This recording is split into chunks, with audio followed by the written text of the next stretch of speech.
तो चलिए team US classes में एक बार हम आपको 11th का फर्स्ट चैप्टर जिसका सेकंड एपिसोड हम लोग लेकर चल रहे हैं। तो देखते हैं उसके आगे जहां हम लोगों ने छोड़ा था उसके आगे से क्या फिर से कुछ पढ़ना है।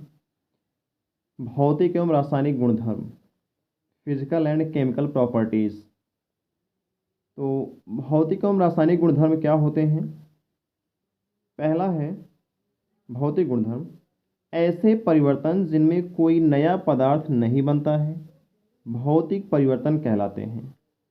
इसमें पदार्थ के गुण, उसका रासायनिक संघटन एवं अणु संरचना परिवर्तित नहीं होती है। पदार्थ के गुणधर्म और रासायनिक संगठन मतलब ये होता है कि जिन चीज़ों से वो मिलकर के बना हुआ है वो सब वैसे ही रिटेन रहते हैं, उनमें कोई परिवर्तन नहीं होता। अणु संरचना, किसी भी पदार्थ के उसके आणविक संरचना में किसी भी तरह का कोई परिवर्तन नहीं होता है। तो जैसे भौतिक गुणधर्म में किसको रखा जाता है, जैसे रंग, गंध, सुगंध, गलनांक, क्वथनांक, घनत्व, वाष्पन, संघनन, जमना, आसवन, ऊर्ध्वपातन, ये सब भौतिक गुणधर्म है। इनको मैं एक बार इंग्लिश में आपको ट्रांसलेट कर देता हूँ इन प्रॉपर्टीज़ को। Colour, odour, melting point, boiling point, density, vaporisation, condensation और फ्रीजिंग, डिस्टिलेशन और सब्लिमेशन। तो ये चीज़ें हैं जो फिजिकल प्रॉपर्टी के अंदर रखी जाती हैं, भौतिक गुणधर्म के अंदर रखी जाती हैं। तो इसमें भौतिक गुणधर्म में जब कोई चेंज आता है तो उससे कोई नया पदार्थ नहीं बनता है।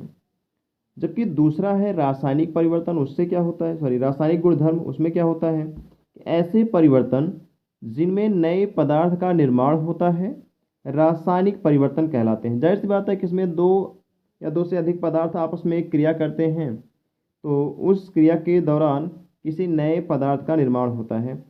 इसमें पदार्थ के गुण, रासायनिक संगठन व आणविक संरचना परिवर्तित हो जाती है, क्योंकि जब नया पदार्थ बनेगा तो जाहिर सी बात है नए पदार्थ की जो प्रॉपर्टी होगी वो अलग होगी, उसके अंदर जो समावेशित मिश्रण होंगे वो भी अलग हो सकते हैं, यानी उनके जो कंपोनेंट्स होंगे और जो उनकी आणविक संरचना होगी अब वो भी तो भिन्न हो सकती है, क्योंकि उसके पहले कोई पदार्थ कुछ और था, बाद में कुछ और बन गया, तो जाहिर सी बात है कि संरचना उनकी अलग हो जाएगी।